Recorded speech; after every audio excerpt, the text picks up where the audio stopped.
To congratulate Mark and Ella on a fantastic day, everybody. Yeah, And I'd like to say that the meal we've all just had is the best wedding food I've ever had myself, so thank you very much to all the waiters.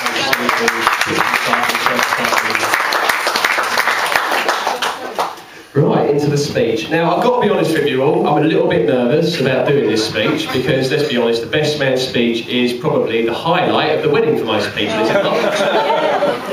Yeah. So, I was sat at home with Naomi the other night, my fiancée sat here, and I said to her, Naomi, I'm really nervous about doing this speech. And you can probably see my hand trembling there, it's trembling in front of me. And I said, I'm really nervous about doing this speech. I said, what shall I do? So she says to me, well, the best thing you can do is practice it in front of an audience. So I said, well, yeah, okay, I can do that.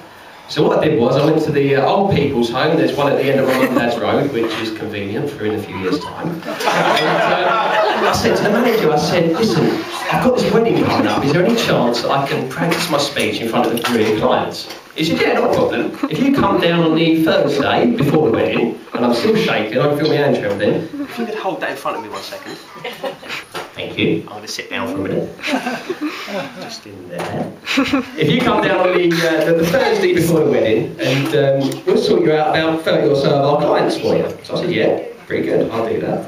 So I went down on Thursday just gone, and there's 30 or so old wrinklers all sat there before their meal. And I did my speech, and I've got to say, I think it went quite well. Well, they all pissed themselves anyway.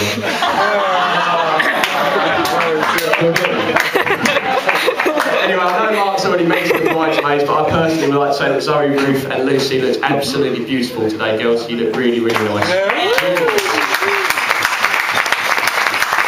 But I think it's only right, fair and fitting that they're all upstaged by one person today.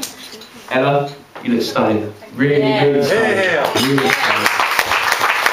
And I've got to say, guys, Ella, from all the guys in here, it's a sad day for us today.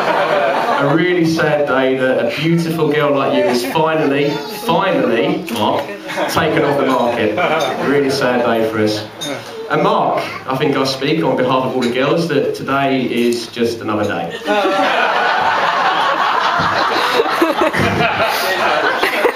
Alright, pleasantries aside, let's get into it. Now, when Mark asked me to be his best man, I never actually realised how important the role of best man was. I've never done it before, and to be honest, I never actually want to do it again. But I can remember it like yesterday. It was about 1.5 years ago, and we were sat in the Bradstone Mill, it's a pub in Broadstairs, and we, I can't remember how much we drank, we'd only had a couple of pints. Yeah, you haven't got it as an excuse, though, that's the trouble. He said to me, he said, Gary, this is the most important day of my life. I'm marrying the girl of my dreams, the woman I love, the woman who's born my children. I love her to bits. I promise you, Gary, if anything goes wrong and you mess up, you won't be doing it next time. The funny thing about it is, it's actually a true story. He actually did say that. So, Mark, I promise you, I will do my best to do my best for you, because I definitely want to do it again next time. Now, let's talk about Mark Ashley. I've actually been doing a bit of research into Mark, and Mark, just confirm you were born on June the 23rd. That's correct. Good. June the 23rd is a birthday you share with a famous footballer, someone I know you respect, admire, and is probably your footballing hero. Patrick Vieira. Seriously, and he's going to Spurs apparently. And you also, just to confirm, it's Mark Stephen Ashley. Yeah? Yeah. You share your name with a world famous, internationally renowned, American-Canadian porn star. Yeah. Yeah. Well, let's be honest, there's two careers there that Mark would never have made anyway. I mean, we all know that Mark would have made it as a professional footballer, apart from two reasons, his left foot and his right foot. In fact, while I'm on the subject of football, I've got a card here from his old football team. It's a nice touch, it's addressed to Ella. It says, Dear Ella, Mark was useless in every position for us. Better luck for you tonight.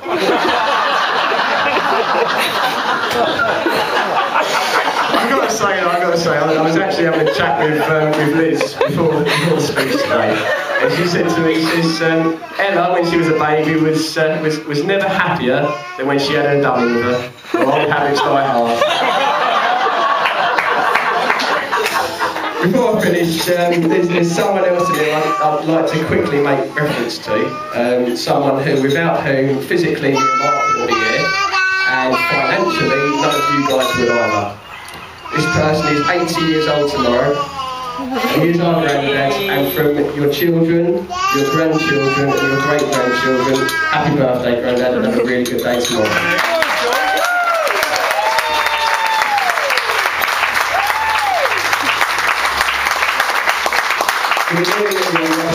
Now, apparently, I did a bit of research into this, and it's always a tricky one. How long is a best man speech supposed to last? Very good.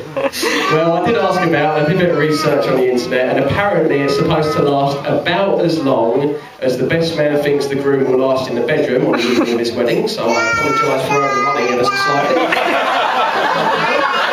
The next bit, I've got to say, I'm going to stand up for this. The next bit isn't scripted. Everything you've heard today, I didn't learn by heart, but I didn't learn this bit because I wanted to say it as I felt it today. Now, Mark was born an only child, and me, Claire and Nikki were all born as a set of three. But there was always four of us, as far as I was concerned. Mark was always the brother that I never had. He's my best friend, and I'm very, very proud to be your best man today, Mark. Really proud. And I know Claire and Nikki are going to sentiments.